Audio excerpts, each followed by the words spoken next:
पर बेरोजगारों से छल करने का आरोप लग रहा है। 5 सितंबर को तेजस्वी यादव ने आरजेडी का बेरोजगारी हटाओ पोर्टल लॉन्च किया था और इस पोर्टल पर अब तक 15 लाख बेरोजगार युवा रजिस्ट्रेशन करा चुके हैं। एनडीए के नेता आरोप लगा रहे हैं कि पार्टी पोर्टल के माध्यम से डाटा इकट्ठा कर रही है और इसका इस्तेमाल विधानसभा चुनाव में अपने प्रचार के लिए किया जाएगा।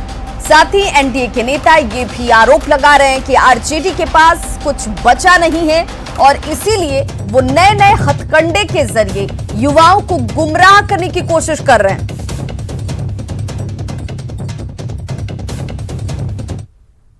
कि बेरोजगारी हटाना है, ये तेजस्वी यादव ने ठाना है। और आप देखिए इतने कम दिनों में इतने 15 लाख नौजवान रजिस्टर्ड हुए हैं उससे।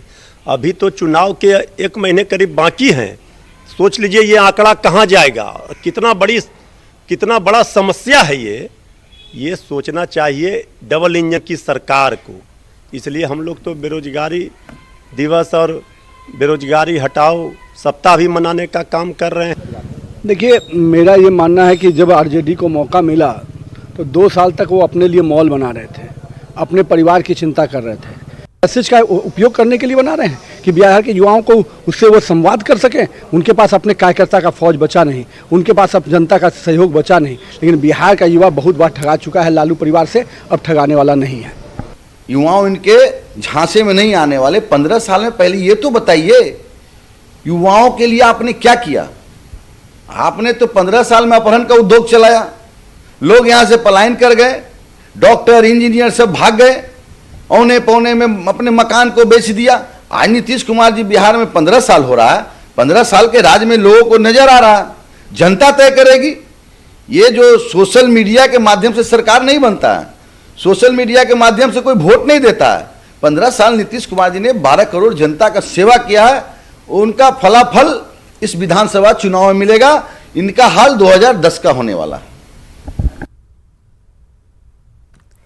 तो देखिए, पोर्टल पर 15 लाख युवाओं ने, बेरोजगार युवाओं ने अपना रजिस्ट्रेशन कराया है। अब इसे लेकर आरजेडी ये कह रही है कि ये हालात हैं, ये हालात तब हैं जब अभी भी वक्त बाकी बचा है चुनाव के आने में। और बेरोजगारों से छल क्यों किया जा रहा है, वोट के लिए डाटे का इस्तेमाल हो रहा है। ये कहा जा रहा है कि आरजेडी की तरफ से जो रोजगार सृजन का कोई ब्लूप्रिंट तो अब तक तैयार किया नहीं गया। और ऐसे में अब ये सवाल उठ रहे हैं कि क्या वोट के लिए ये डेटा जो है उसका इस्तेमाल किया जाएगा। आरजेडी जब नौकरी का ब्लूप्रिंट ही नहीं है तो फिर सपने क्यों दिखाए जा रहे हैं। सबसे अहम सवाल कि सपने दिखाकर वोट लेने की सियासत कब तक होती रहेगी।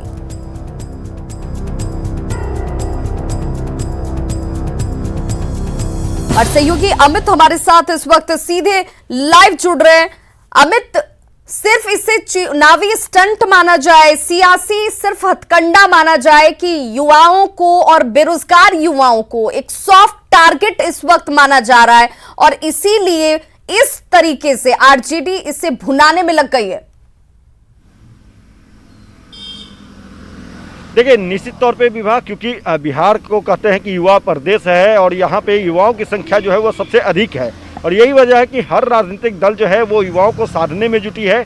और इसी के तहत जो है आरजेडी ने 5 सितंबर को एक पोर्टल लॉन्च किया था। तेजस्वी यादव ने ये पोर्टल लॉन्च किया था और उसके बाद आज ये दावा किया गया है आरजेडी जो प्रवक्ता है मृत्युंजय तिवारी उनके तरफ से कि पिछले 12 दिनों में राज्य के जो 15 लाख से अधिक युवा जो हैं वो रजिस्ट्रेशन करवा चुके हैं इस पोर्टल पे। और इनका सहयोग जो है वो आरजेडी को मिलेगी। आरजेडी अगले जो है आरजेडी से तेजस्वी यादव जो है वो मुख्यमंत्री बनेंगे। तो कहीं ना कहीं खुले तौर पे ये आरजेडी स्वीकार कर रही है ऑन कैमरे पे कि युवाओं को साथ करके जो वैतरनी है आगामी विधानसभा चुनाव की वो आरजेडी पार करना चाहती है। और इस मकसद से ही इस पोर्टल को जो है वो लॉन्च किया गया है। क्योंकि ये बात इसलिए भी कही जा रही है कि जो बेरोजगारी हटाओ यात्रा जिसका शंखनाद तेजस्वी यादव ने पटना के वेटनरी ग्राउंड से किया था वो बीते हुए तकरीबन 1 साल के करीब का वक्त हो चुका है। और उसके बाद तेजस्वी जो है वो ठंडे वस्त्र में इस बेरोजगारी हटाओ यात्रा को छोड़ चुके थे। अचानक उन्हें याद आई है कि बेरोजगार जो युवा हैं उनको साधा जा सकता है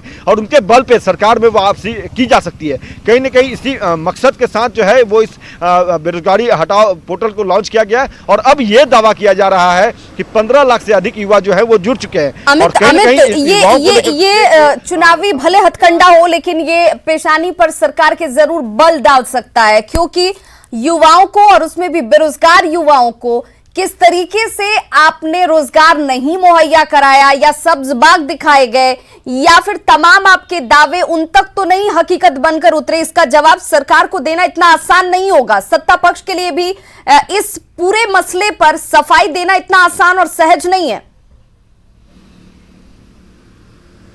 देखिए, निश्चित तौर पे कहीं न कहीं ये जो असहजता है वो सत्तारूढ़ दल के जो नेता हैं, विधायक हैं, उनके चेहरे पे दिख भी रही है और यही वजह है कि चलिए हम मान लेते हैं कि ये आरोप प्रत्यारोप का खेल है और ये कहीं न कहीं बेरोजगार युवाओं को साधने की ये जो है वो कवायद है और यही वजह है कि जो सत्ता पक्ष के लोग हैं जो आरजेडी पे पलटवार कर रहे हैं, सियासी बयान दे रहे हैं। लेकिन एक जो ज्वलंत मुद्दा है कि आखिर इतने वर्षों में बिहार के जो लाखों बेरोजगार युवा हैं उनको रोजगार क्यों नहीं मिली, क्यों राज्य सरकार जो है वो शिथिल रही और यही वजह है कि संविदा पे बहाली हुई और अब जाकर के जो बेरोजगार युवा हैं वो रोजगार पाने के लिए हर दिन धरना प्रदर्शन करते रहे, यहाँ तक कि मुख्यमंत्री आवास तक का घेराव किया और उन्हें लाठियां खानी पड़ी। इन तमाम सवालों को लेकर के जो है वो हमलावर है आरजेडी और इसी वजह से आरजेडी ने पोर्टल लॉन्च किया और कहीं ना कहीं उन्होंने अपनी चुनावी मंशा जो है वो जाहिर की है। हमारे साथ संजय सिंह भी हैं, मुख्य प्रवक्ता हैं जेडीयू के, बात इनसे भी कर लेते हैं। संजय जी, आपने कहा कि 15 सालों तक आरजेडी ने बिहार के बेरोजगार युवाओं को रोजगार नहीं दिया, यहाँ प्रहन का उद्योग चलता था। आपकी सरकार ने क्या किया? आपकी सरकार 15 साल तक युवाओं के को रोजगार क्यों नहीं मुहैया कराई? देखिए, आज तेजस्वी यादव जी को बेरोजगारी याद आ रहा है। मैं तो पूछना चाहता हूं तेजस्वी यादव जी से कि आपके 15 साल के शासनकाल में कितने बेरोजगारों को आपने रोजगार दिया? आपने तो रोजगार छीनने का काम किया। 15 साल में लालू राबड़ी के शासनकाल में अगड़े पिछड़े जाति धर्म मजहब के नाम पर लड़ाने का काम किया। ये जो पोर्टल है, पोर्टल के बहाने जो युवाओं का जो डाटा है उसको हासिल कर युवाओं को बरगलाना चाहते हैं। इनको मौका मिला 15 साल। चलिए मान लेते हैं हम बरगलाना चाहती है और उसमें आरजेडी कामयाब भी होती दिख रही है। आप जो है आपकी सरकार 15 साल तक क्यों सोई रही, क्यों नहीं बेरोजगार युवाओं की चिंता आपने किया? और आज जब आरजेडी के नेता तेजस्वी यादव कर रहे हैं या दूसरी जो भी पार्टियां कर रही है, फिर आपकी पेशानी पे बल क्यों पड़ रहा है? युवाओं को रोजगार मिला, जितना लोग युवा उतना तो मिल नहीं सकता। आज लोग काम कर रहे हैं, आप प्रत्येक विभाग में जाके देख लीजिए, बोलने से कुछ नहीं होता है। बहुत बहुत शुक्रिया अमित, बहुत बहुत शुक्रिया।